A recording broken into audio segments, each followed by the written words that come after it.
Bienvenue à tous, voici les titres de ce journal. Africa Santé Expo 2019 va se dérouler en Côte d'Ivoire. C'est ce qui ressort du Conseil des ministres tenu hier au palais présidentiel en présence du chef de l'État Alassane Ouattara. Ce grand rendez-vous de la santé aura lieu du 7 au 9 février prochain. Procès Laurent Gbagbo et Charles Blé Goudé, l'avocate des victimes devant les médias, maître Paulina Massida, a abordé hier plusieurs points, notamment la procédure judiciaire de la Cour pénale internationale.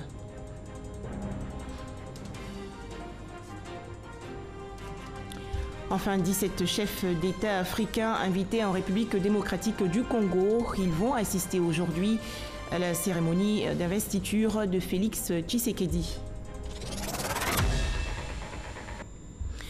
Bonjour à tous. La Côte d'Ivoire va donc organiser le salon Africa Santé Expo 2019. Cette information a été donnée hier lors du Conseil des ministres tenu au palais présidentiel en présence du chef de l'État Alassane Ouattara. Cet événement aura lieu dans le district d'Abidjan du 7 au 9 février prochain. Objectif, permettre aux populations ivoiriennes et africaines d'avoir accès aux médicaments de qualité sûre et efficace. On en parle avec Jérôme Kofi Abola. L'organisation de la deuxième édition du Salon sur la santé dénommé Africa Santé Expo 2019 à la Côte d'Ivoire. Le Conseil des ministres, en sa session de ce mercredi 23 janvier 2019, ne manque pas de communiquer sur cette rencontre prévue entre les 7 et 9 février à Abidjan. Il indique qu'un accent particulier va être mis sur l'engagement politique des ministres chargés de la santé au niveau régional. Cela à travers une déclaration dite « Déclaration d'Abidjan ».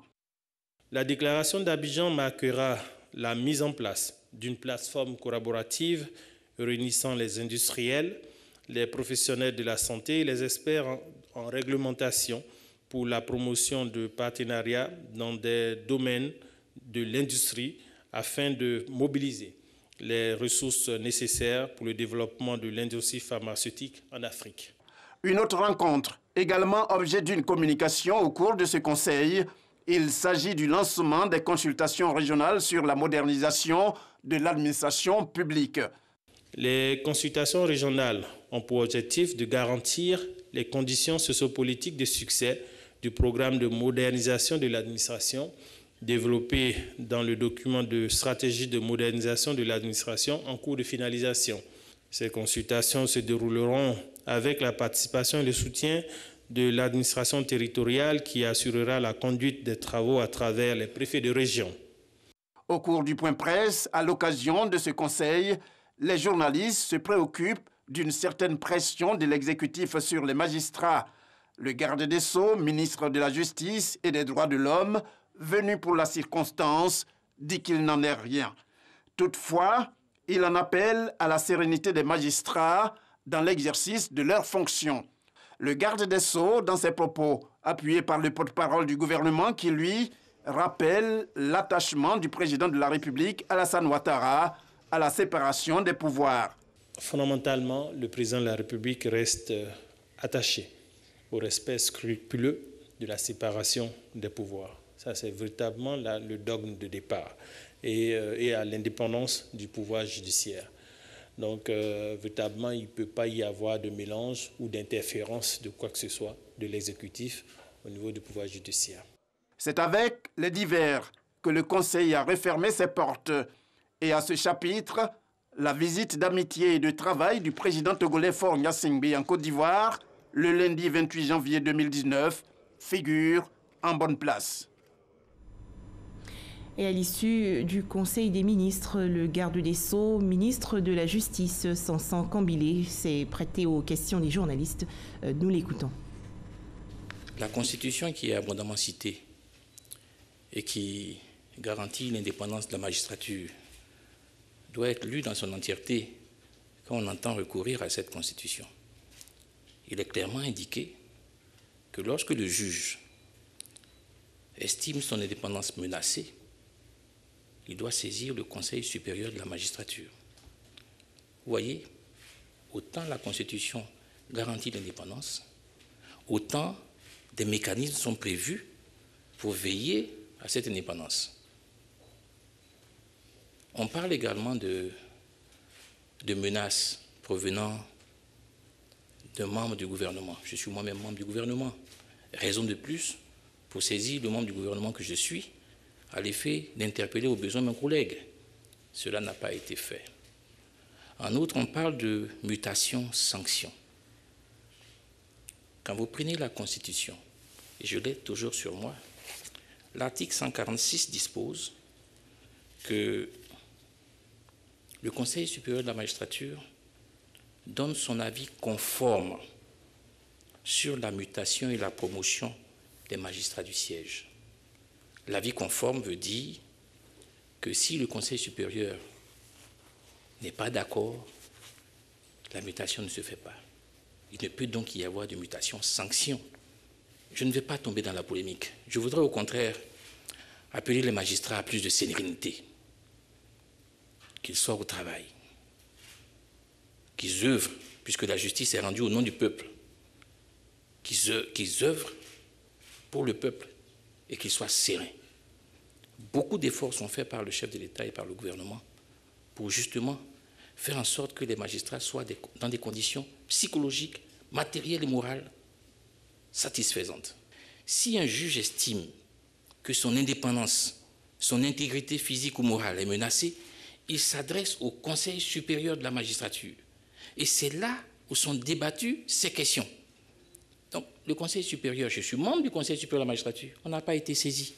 Personne, à la date de ce jour, ne m'a fait cas d'une émission de l'exécutif dans le travail qu'ils font.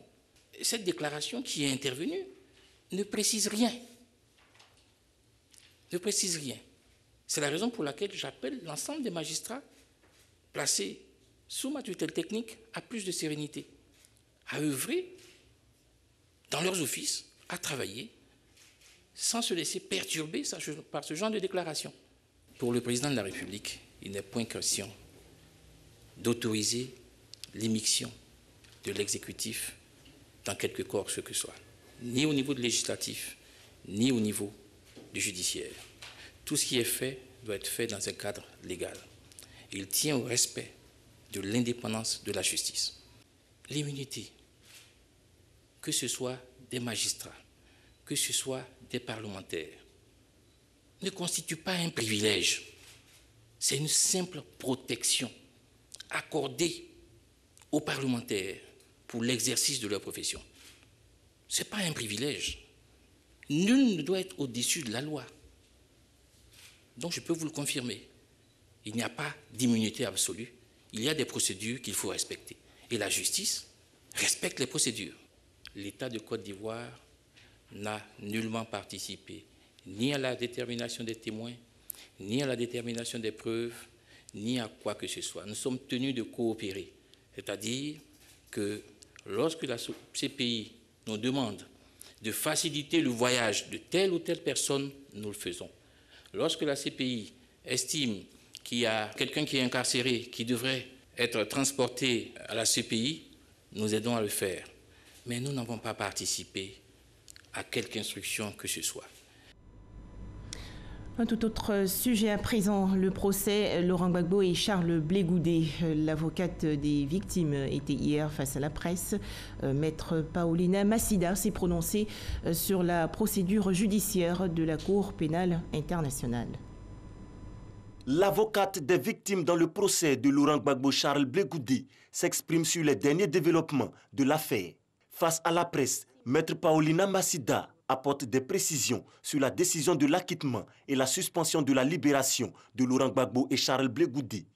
La Chambre d'appel tiendra une audience le 1er février 2019 à 9h30 hors de La Haye pour entendre les derniers arguments de toutes les parties.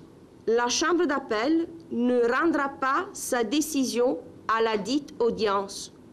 Je souhaite souligner que la Chambre d'appel se prononcera seulement sur la question de la mise en liberté de M. Gbagbo et de M. Blé Goudé.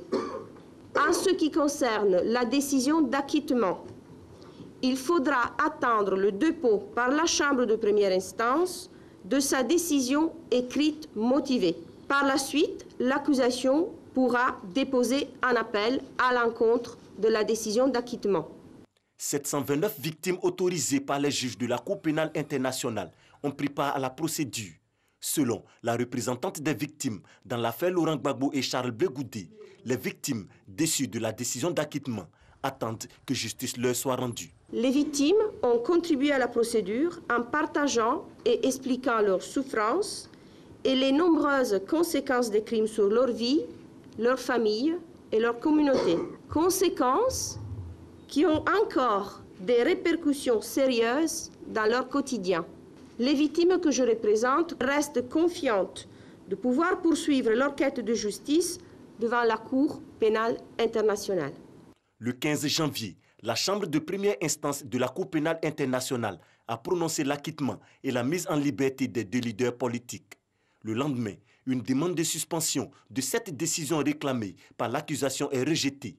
Le 18 janvier, la majorité des juges de la Chambre d'appel octroie la demande d'effet suspensif de la décision de libération de Laurent Gbagbo et de Charles Blé Goudé. Direction à présent Sassandra, dans la région du Boclé. Environ 200 victimes des crises de 2002 et 2010 ont reçu récemment une enveloppe. Il s'agit pour le gouvernement ivoirien de les accompagner dans leur insertion socio-économique. On en parle avec Mamadou Kouassi. Un chèque d'un montant d'1 million de francs CFA remis à chacun des 31 ayants droit des victimes de la crise post-électorale de 2011 de la sous-préfecture de Sago, dans le département de Sassandra. Des chiffres qui portent à 200 le nombre de victimes et ayant droit indemnisés par le gouvernement. Les orphelins de ces personnes décédées bénéficient également de prise en charge. 7 d'entre eux reçoivent des bons de prise en charge scolaire, dont le montant varie entre 60 et 150 000 francs CFA. Ces actions sont du ministère de la Solidarité, de la cohésion sociale et de la lutte contre la pauvreté. Le professeur Kwame Nguessan, représentant la ministre Maria Toukone, saisissant cette tribune, a encouragé les Ivoiriens à la culture de la paix, qui selon lui devra se traduire dans les actes. J'exhorte les victimes et les ayants droit des victimes à pardonner pour que nous tournions définitivement cette page triste de notre histoire récente. Engageons-nous à épouser une culture de la paix qui privilégie le dialogue, la concertation, le consensus, le compromis, les concessions réciproques pour la prévention, la gestion et la résolution des conflits.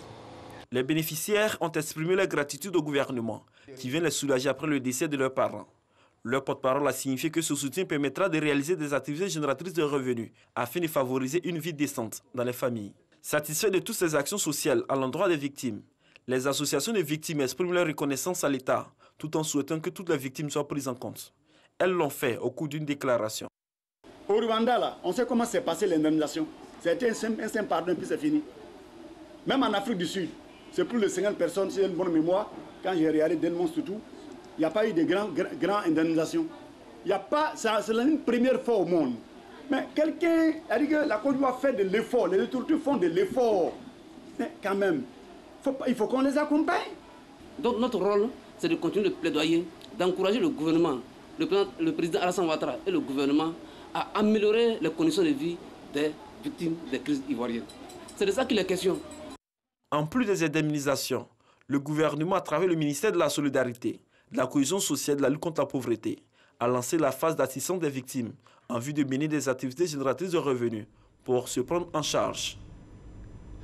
On poursuit avec la 5e édition de Shield Africa. Ce salon, qui s'est ouvert le 22 janvier dernier à l'École nationale de police, veut rehausser le niveau sécuritaire des pays africains. Au menu, des conférences, panels et autres présentations d'équipements de sécurité et de défense. À noter que le ministre d'État, ministre de la Défense, Ahmed Bakayoko, s'est rendu sur différents stands pour échanger avec les exposants. Le point avec Abou Sanogo. Le ministre d'État, ministre de la Défense Ahmed Bakayoko, à la 5e édition de Shield Africa 2019, le Salon international de la défense et de la sécurité intérieure, la plus grande exposition africaine pour la sécurité et la défense. Une plateforme de rencontre qui se présente comme le carrefour de technologies de sécurité. Elle offre une opportunité aux responsables africains, publics et privés, de rencontrer des industriels en vue de rechercher des solutions dans la lutte contre le terrorisme et la criminalité transnationale organisée. Et aussi une occasion pour les participants de présenter au ministre d'État, ministre de la Défense, Ahmed Bakayoko, leur matériel et montrer les technologies les plus récentes en matière de défense et de sécurité dans le domaine de la protection et le contrôle des frontières. C'est un salon où les exposants de premier plan sont présents, tous les pays sont représentés. Et il y a 14 délégations officielles, 75 délégations d'exposants et près de 150 sociétés qui sont présentes. Nous avons l'opportunité d'échanger et d'avoir des solutions qui sont en adéquation avec nos préoccupations et nos budgets. Le thème cette année, c'est la sécurité à nos frontières. Nos frontières sont poreuses, c'est la grande menace. Aujourd'hui, le terrorisme, etc. Nous avons aujourd'hui travaillé sur des solutions qui permettent d'assurer la libre circulation des personnes, mais de garantir une sécurité sans faille. C'est important et je crois que si nos frontières sont sûres, nos territoires seront sûrs. À cette plateforme de rencontres spécialisées dans les questions de défense et de sécurité, 56 militaires issus de l'armée, de la gendarmerie et de la police nationale, dont 8 stagiaires de télépilotes de drones et 48 stagiaires en sécurité des systèmes d'information et cyberdéfense, ont reçu du ministre d'État, ministre de la Défense Ahmed Bakayoko et du ministre de l'Intérieur et de la Sécurité Sidiki Diakité leur diplôme de fin de formation. Un tout autre sujet à présent, bientôt le recrutement de nouveaux promoteurs immobiliers pour la réalisation du projet de construction des logements socio-économiques. Cette annonce a été faite par le ministre de la Construction, du Logement et de l'Urbanisme. Selon Bruno Koné, il s'agit de passer à une échelle beaucoup plus grande que celle constatée aujourd'hui. Les précisions de Cheikh Koné. Depuis son lancement en 2013, le programme présidentiel de construction des logements sociaux et économiques n'a pas produit les résultats escomptés. Sur 150 000 logements prévus d'ici à 2020, seulement 10 249 sont sortis des terres. Afin d'adresser les difficultés liées à ces retards, le gouvernement a décidé de passer à la vitesse supérieure à travers de nouvelles dispositions. Le recrutement de promoteurs immobiliers disposant de capacités techniques et financières de production de masse de logements. Il s'agit de passer là aussi à une échelle beaucoup plus grande que celle que nous constatons aujourd'hui.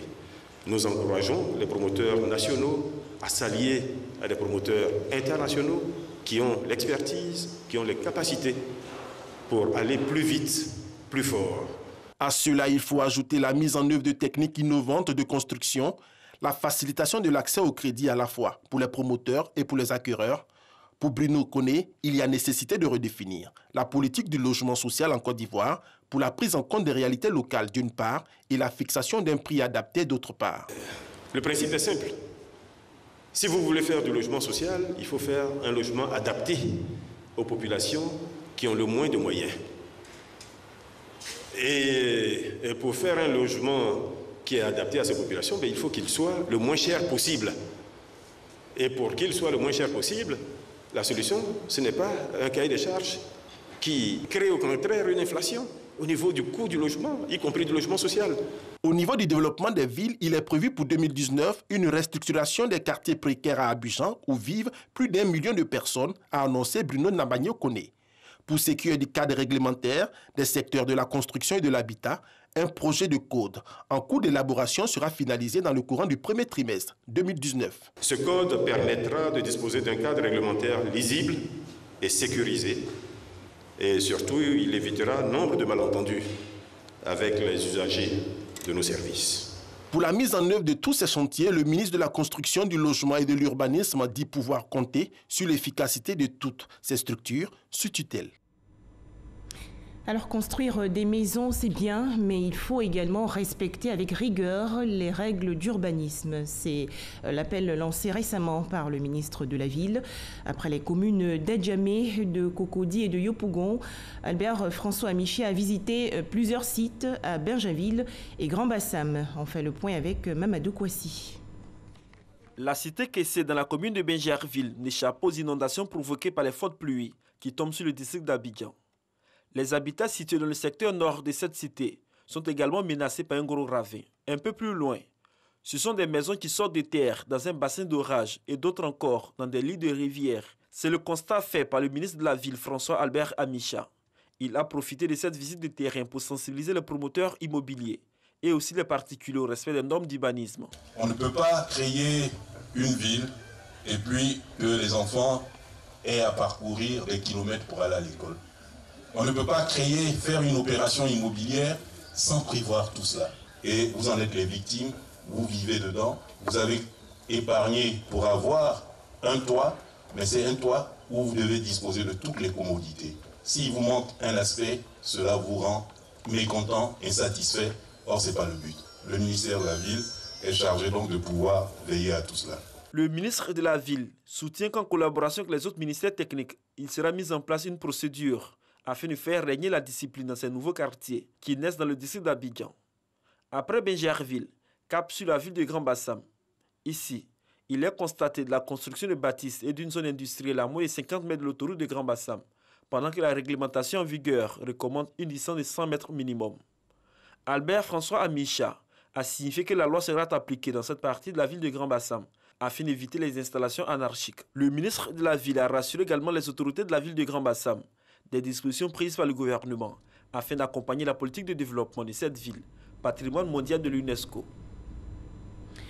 Bientôt la fin de l'occupation anarchique dans la commune de Koumassi. La mairie a en effet lancé une opération de déguerpissement de la voie publique. À noter que tous les maquis, bars, salons de coiffure et de couture construits près des établissements scolaires et sanitaires seront détruits. Les précisions de Salima Toudia.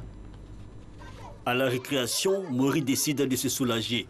Il utilise ses toilettes publiques adossées à son école. Leur proximité avec les salles de classe, cela ne fait pas bon vivre selon les élèves. Les toilettes sont mauvaises, on peut même pas respirer. Ajoutez à cela la nuisance sonore des maquis, ateliers de couture et salons de coiffure qui font bon ménage avec les établissements scolaires. Un cocktail assourdissant, difficile de se concentrer. Au départ, c'était des vendeurs de chaussures. Au fur et à mesure, ça s'est mis en restaurant, en maquis, en bar. Et déjà, les bruits c'était difficile quand nous leur parlons de baisser la musique pendant même certaines heures de cours. Bon, c'est un peu avec l'impolitesse que les gens nous répondaient. Conséquence des résultats en dents de scie, l'autorité communale décide de réagir. Une opération de déguerpissement est lancée par la mairie de Koumassi. Objectif: mettre fin à ces occupations anarchiques aux abords des établissements éducatifs et sanitaires. Les COGES, ce sont les comités de gestion des établissements scolaires, se sont ouverts donc à des partenariats. Et ce partenariat devait donc permettre à l'école d'être restaurée, d'être équipée en table-banc. Mais on constate que ça n'a vraiment pas servi l'école. Tous les commerces qui sont aujourd'hui détruits. Mais en même temps, il y a des espaces qui sont prévus. Cet espace va être aménagé pour recaser, avec des commerces construits nouvellement, pour recaser ceux qui n'ont pas pu être. Un double enjeu, il s'agit aussi de donner un visage rayonnant à la commune. C'est toujours d'améliorer le cadre des populations. Il s'agit pour l'État, avec vraiment la commune, la mairie, donc de restaurer tout ce qui est canalisation pour que l'évacuation des eaux usées jusqu'à l'exutoire soit vraiment parfaitement accomplie. Des chantiers en cours pour une commune de Koumassi à fière allure dans les mois à venir. C'est le vœu de tous, dit-on ici. Voilà, on faisait le point avec Salima Toudia et Franck Kouadio.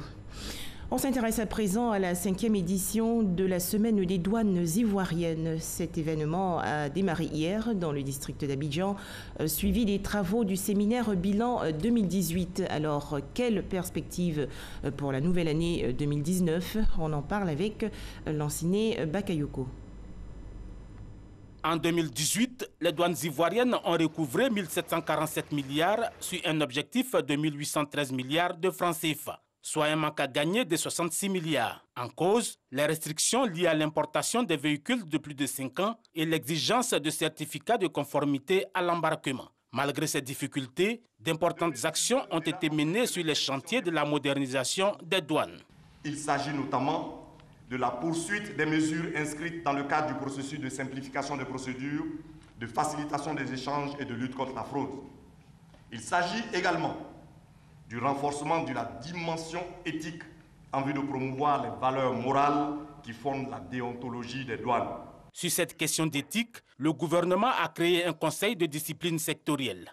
Un dispositif d'autant nécessaire que pour l'exercice en cours, les prévisions de recettes à mobiliser s'élèvent à 1915 milliards de francs CFA, en augmentation de 7%. Un vrai challenge au regard du contexte. En effet, 2019 verra en plus de l'interdiction d'importation des véhicules de plus de 5 ans, l'application de certains engagements étatiques tels que les accords de partenariat économique APE avec l'Union européenne, l'application des mesures relatives à l'exigence de l'attestation de conformité avant embarquement et l'écotaxe. Des leviers existent pour surmonter ces défis. On peut citer la réorganisation du transit routier et des procédures au guichet unique automobile, la maîtrise des régimes suspensifs et du dédouanement des envois express. Nous allons faire le nécessaire pour mettre en place certains dispositifs techniques avancés pour nous permettre de mieux renforcer le contrôle là-dessus. Vous avez également souligné toutes les questions d'éthique. Je souhaiterais qu'on puisse faire le nécessaire pour que nous ayons une douane qui soit à la hauteur d'un pays qui est aujourd'hui pré-émergent et qui va être émergent à l'horizon 2020. Cette 5e semaine des douanes ivoiriennes prévue pour s'achever ce 25 janvier devrait aussi être l'occasion de créer une synergie d'action entre les collecteurs de l'argent public et les partenaires privés. Toujours en Côte d'Ivoire, les victimes des accidents de la voie publique vont désormais bénéficier d'indemnisations, annonce faite par le Fonds de garantie automobile. La direction générale du Fonds de garantie automobile annonce également la prise en charge des catastrophes naturelles. On retrouve Lanciné Bakayoko. Cette certification fait partie des axes majeurs du plan stratégique élaboré par le Fonds de garantie automobile pour atteindre ses objectifs sur la période 2016-2019, à savoir indemniser les victimes corporelles d'accidents de la circulation par la prise en charge des frais médicaux. À côté de cela, nous nous sommes rendus compte, de par les relationnels qu'on a avec les centres hospitaliers universitaires où le Fonds de garantie est représenté, nous nous sommes rendus compte que d'autres Ivoiriens qui sont des victimes d'accidents de la voie publique ne sont pas pris en compte et qui ne sont pas éligibles chez nous. Un mécanisme a donc été développé pour que de manière systématique, l'ensemble des victimes d'accidents de la circulation soient traitées. L'autre projet concerne l'intégration des catastrophes naturelles au champ d'action du fonds. Il n'existe pas de dispositif structuré pour prendre en charge les catastrophes naturelles. Mais nous, en tant que des experts en matière d'indemnisation, en matière de prise en charge des indemnisations, nous avions estimé qu'il était opportun que ce mécanisme puisse être élaboré. Nous avions donc formulé un projet de ce type-là pour que les catastrophes naturelles puissent être jugulées dans notre pays. En Côte d'Ivoire, le Fonds de garantie automobile est principalement financé par la contribution des assurés suivant un taux fixé à 2% de la prime d'assurance responsabilité civile automobile. En 2019, ce sont près de 200 millions de francs CFA qui sont prévus pour le paiement des sinistres. D'importants chantiers pour assurer le développement durable de la filière EVEA en Côte d'Ivoire. Le Fonds de développement EVEA annonce pour la nouvelle année 2019 la création de plusieurs plantations, la formation de 600 seigneurs là où il ne formait que 200, ainsi que le reprofilage des pistes à Sikansi et à Beauville dans le sud du pays. Des nouvelles sportives à présent. Le Lys de Sassandra a remporté hier la 6e édition de la Coupe de la Ligue. Cette formation qui a rejoint la première division cette saison a battu au tir au but 7-6 l'académie de football Amadou Diallo. Les moments forts avec Oda Lebé. Le Lys de Sassandra et la FAD d'Abidjan ont livré jeu égal durant 90 minutes. Bien organisé dans ses lignes, le tenant du titre, la FAD en blanc, a tenu son rang de meilleure défense. Du côté du Lys de Sassandra, Nguessambi et Brou Manassé se sont signalés aux 55 et 59e minutes par des frappes non cadrées. Mais à la suite du temps réglementaire soldé par un nul vierge 0-0, le Lys de Sassandra et la FAD d'Abidjan se sont départagés au tir au but 7-6 au profit du Lys de Sassandra. Une victoire qui permet au promu de Ligue 1 de gagner le premier trophée de son histoire dans la compétition. En République démocratique du Congo, c'est aujourd'hui l'investiture du président élu Félix Tshisekedi. La cérémonie se déroule au Palais du Peuple à Kinshasa, la capitale. À noter que 17 chefs d'État africains, dont le président de la République, Alassane Ouattara, sont invités. Et c'est la fin de ce journal. Merci de nous avoir suivis.